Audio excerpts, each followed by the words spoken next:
everyone. Welcome back to the Spiritually Fucked podcast. I am your host, Taylor Mulhollnad. From spiraling to spiritual, what is the point of this podcast? Well, the point is to share my spiral and how it brought me back home to myself, because a lot of times I hear when people are spiraling that you should stop spiraling and you should figure it out. And you should be doing this, and you should be doing that. And I just think it's all baloney. And I think if you're spiraling, you should find a safe space and you should fucking full on spiral. Because if you don't feel everything, you're missing the point. If it's coming through, it's coming out. Okay? I can say a bajillion quotes on it. Your breaking is only going to lead to a breakthrough.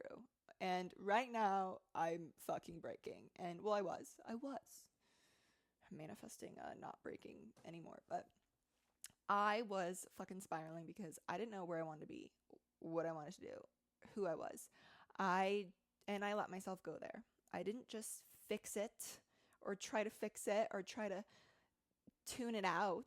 I just let myself go there, and I found a safe space. I found some safe people to have those conversations with, or to let myself just express what I was feeling, because that way of doing it will only lead you back to yourself. Because whether you have someone reflect it back to you or you hear yourself out loud starting to spiral, you realize it's all just bringing you back towards yourself. Because if you look at a fucking tornado, like, the top, obviously it's huge. It's literally fucking spiraling and going, and it's picking up shit on the way, and it's throwing shit out.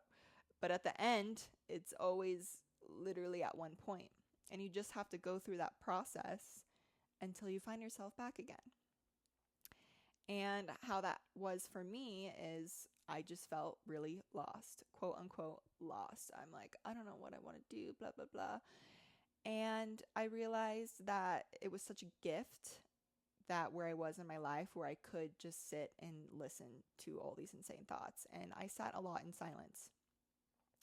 And I think a lot of people really underestimate sitting in silence, because we are so structured to have distractions around us and to always have the TV on, or music on, or a podcast on, or reading a book, or Instagram, or just always having that dopamine hit, which those are all great and useful learning tools. But at what point are you listening to yourself?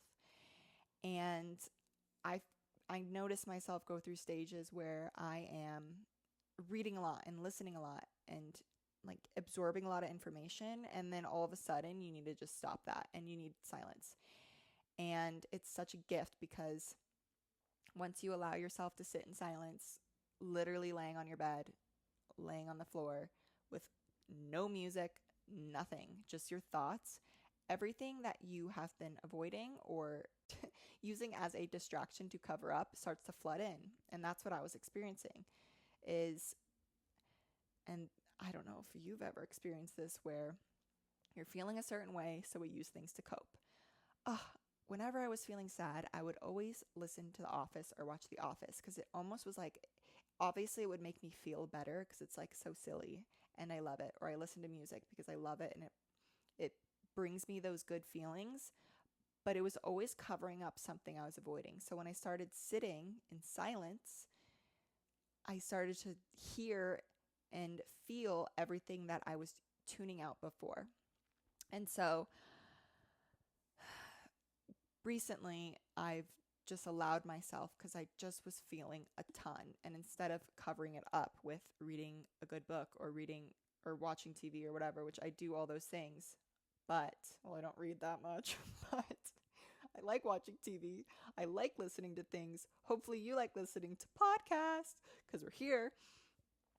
But I just sat in silence and I was like, oh shit, this is like some good information. Like, I swear every time I just lay on my bed in the middle of the day and don't listen to anything, I'm like, oh my God, I feel like I'm in a plant medicine ceremony, because I can actually Like, I'm getting literally downloads of things that I just didn't allow before because I was always putting a door up with these external sounds. So how does this relate to spiraling? Well, when you are spiraling, seriously, it's telling you that something's not working.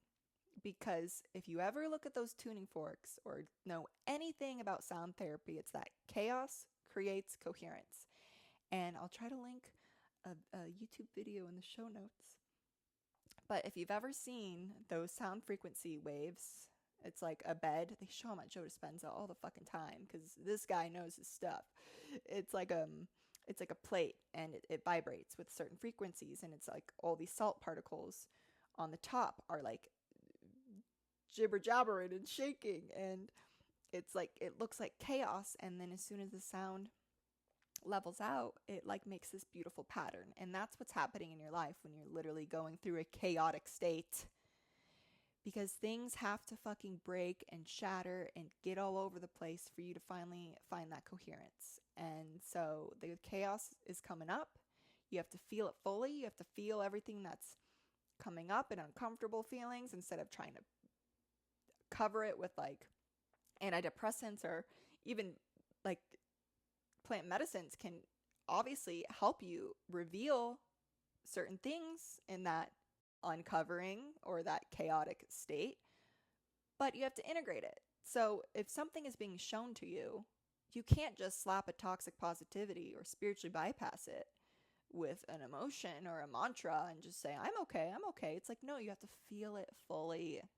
This is why we're here. We're here as humans to feel and to explore these emotions that are coming up, because what's coming up is coming through. And so if you let yourself go there in a safe space, now if you're not in a safe space, this is where when we grow up and we were never in a safe space growing up, we were taught to shut our emotions down or not say how we really feel, and those start to fester in your bodies. And that's what I was experiencing with my health, quote unquote, issues. My health experiences in the past, they were just held on emotions that I was never able to express. So if you're not expressing, you're suppressing. And what does that lead to? Depressing. Like, do they rhyme on a coincidence? I don't know.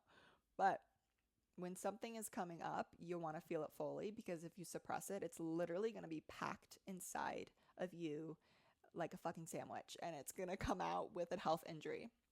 For example, my entire life, well, let's just give you a quick example.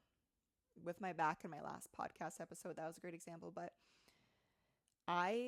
this will be a whole podcast in itself if you don't know about it yet, but I went through menopause at 22. Okay, my ovaries literally died inside of me because I was missing a huge part of my life, and that was my femininity. And that whole area would just completely shut down because I was suppressing it. I said, I don't ever want to look at you again. My sacred sex organs, nope, not going to look at those ever again, because I had an experience in the past that made me shut down from that. And at 22, they were literally knocking on my door by being dead. They literally said, ding dong, we're dead. You need to fucking take your life and focus it on us for the next few years, because you've taken the past 22 years to completely shut us out. And that's the intelligence of our body, you people. Listen, our bodies are so smart. They're the smartest technology you will ever own in your life.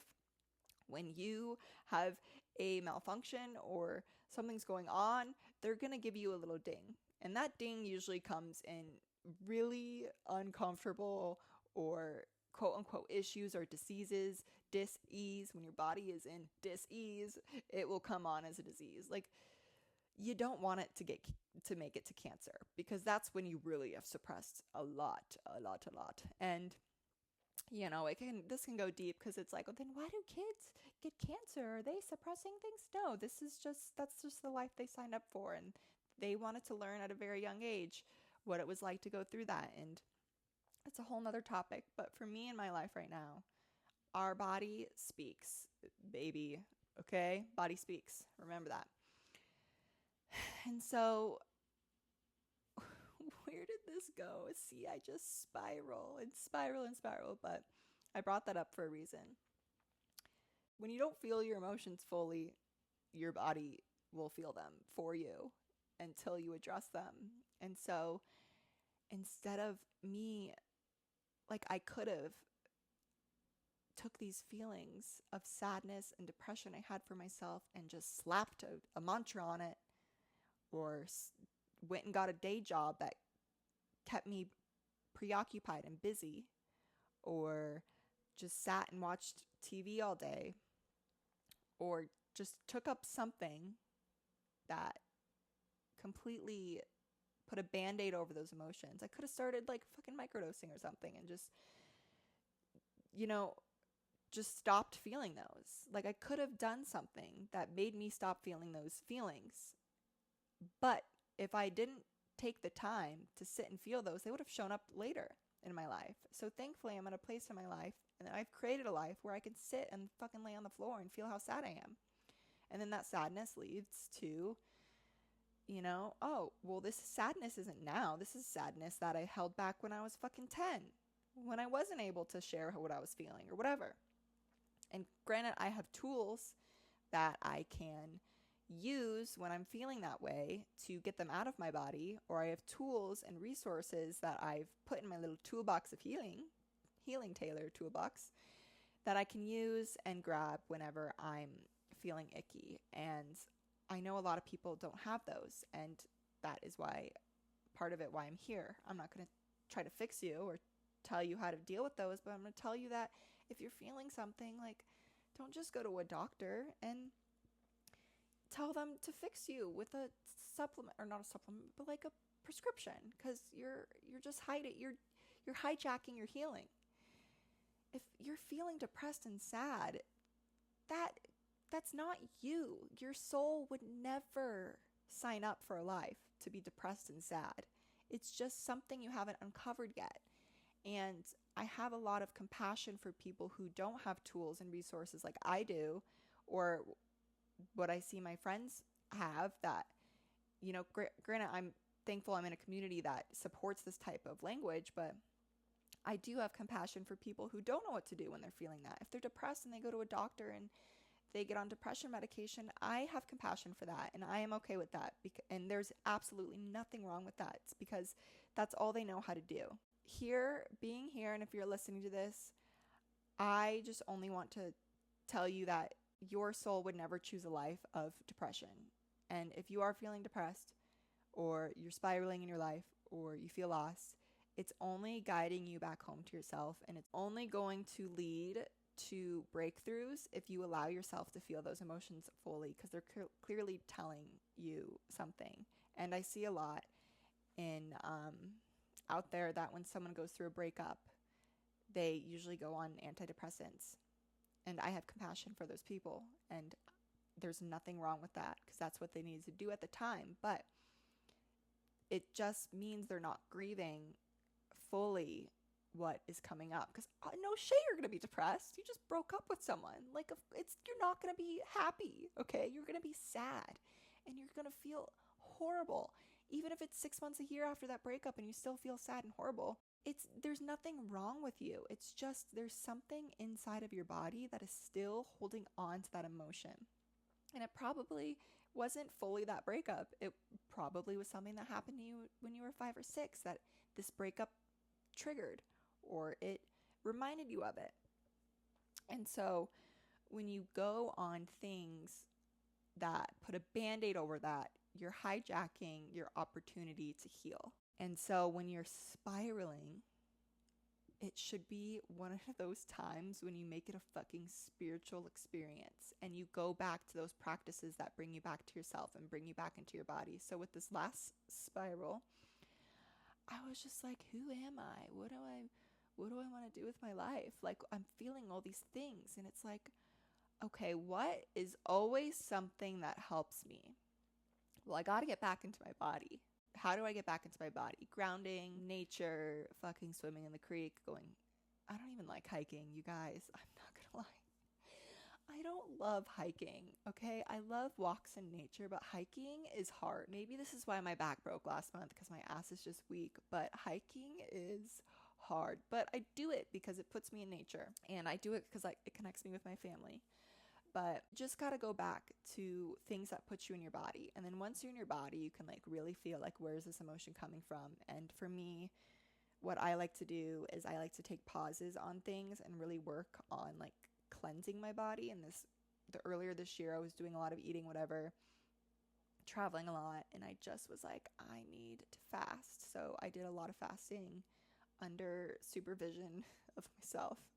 It was very safe fasting. And damn, just like the dedication of and devotion you're putting into fasting. And I know the Bible talks a lot about fasting, and my friend really inspired me after her beautiful, like, religious fast, I guess you would say, or spiritual fast she did. I was like, I want to fucking do that. So I was feeling called to fast and just really giving not only your system a break, your head a break, and the devotion to yourself, because I was like, I'm feeling like fucking ass. I'm gonna starve myself for a few days. Like, I'm devoting to clear and clean my vessel so I can be optimal. I could be the most optimal self, and I need to fast from anything that's not mine, because I felt very infiltrated with a lot of things that were not me, you know. And that's what happens when we're always watching TV, or we're always on Instagram, or we're always listening to stuff. We're just like so impounded. We're literally pounded with things that are outside of us, external things. And it's like, do you really think that? You listen to one podcast and then you start living that one podcast, which I hope you listen to podcasts because you're here. But if you start like living and breathing only what other people think and say, it's like, who are you actually? Like, do you actually live by that? Like, do you really resonate with that? Or are you just doing it because an influencer said it? And I think I see this a lot too with, you know, everyone's doing ayahuasca now. So everyone thinks they need to do ayahuasca. And it's like, did ayahuasca literally dial you on the phone and call you up? Or are you just doing it because everyone else is doing it? For a long time, ketamine was like the biggest fucking talk. And I was like, I want to do ketamine. And then I really sat with myself and was like, do I really want to do that? And I was like, no, I don't want to do that. I later did it, but at the time I was like, no, everyone's talking about it. So I thought I needed to do it, but I sat with it and was like, nope, this is not me. This is just group mind virus. There's this group mind virus out there. It's kind of like oh my God, it's like fashion trends. Everyone's doing this fashion trend. So I need to do this fashion trend. And it's like, do you really want to do that fashion trend? That's one thing I really am proud of myself, and I really stay in my own fashion trends because I literally have a certain style. You will never see me in anything that's quote unquote big unless like I like it, because like I don't do what everyone's doing. I don't give a fuck if it's in fashion. If I don't like it, I'm not wearing it. And that's just literally how group mind virus works. And it's not your fault. It's not your fault. Okay? You're perfectly human to feel that.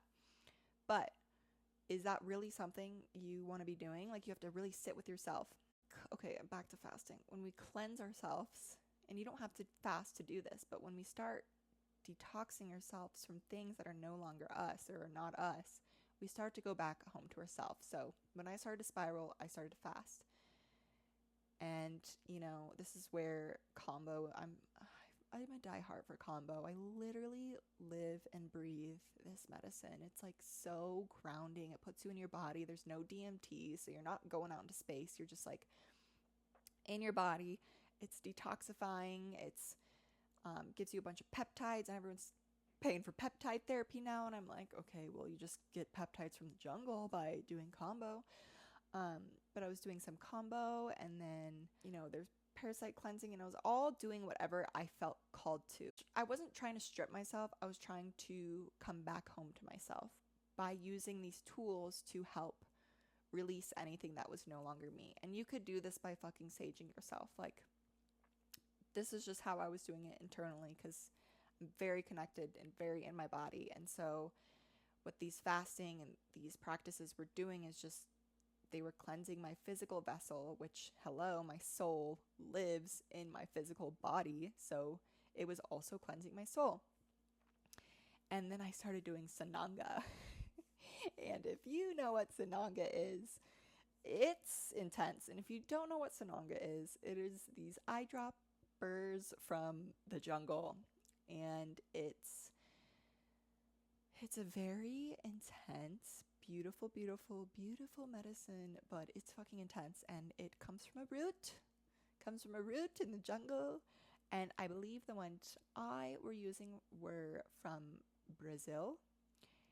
And I think I got a pretty intense, potent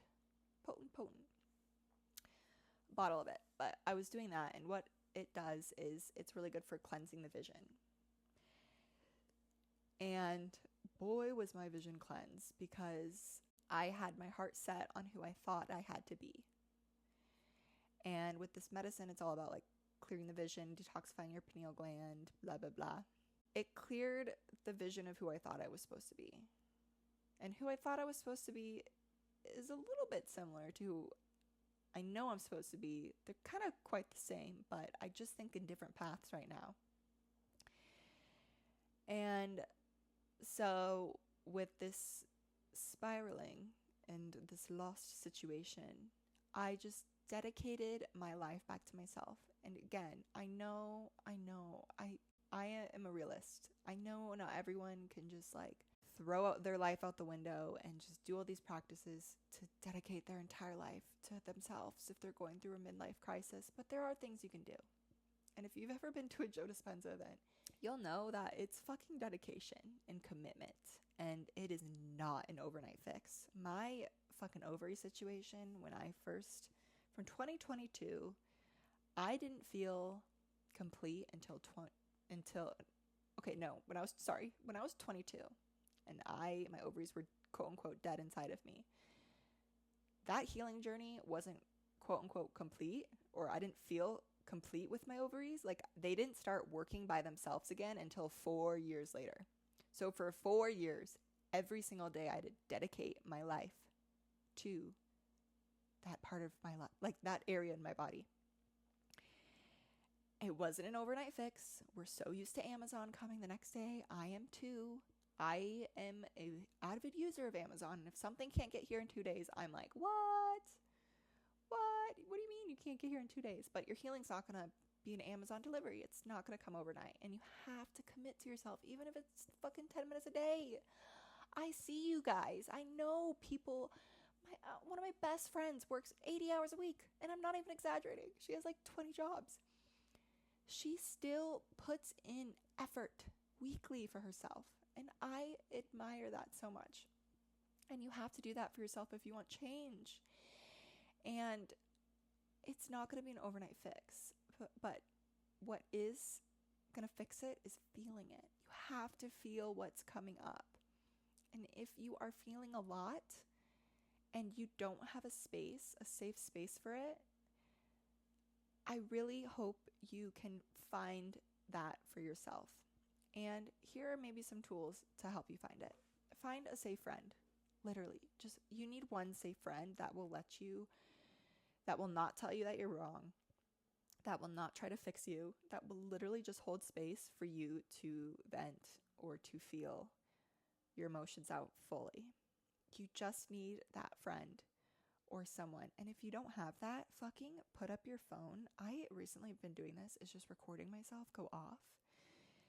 And then I'll watch it back and I'll be like, because it's a reflection. Either you have someone reflect it for you back, or you do it for yourself. And then I start to hear myself and I'm like, that's stupid. Why did I ever say that or think that? And then it's gone because I acted it out and I expressed it and I let it out.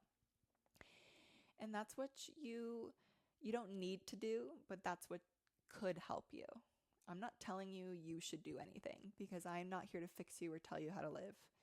But I am going to tell you what's worked for me in my dramatic moments, and maybe it will spark a little help in you. And so if you're literally spiraling in life or you're feeling a lot, congratulations.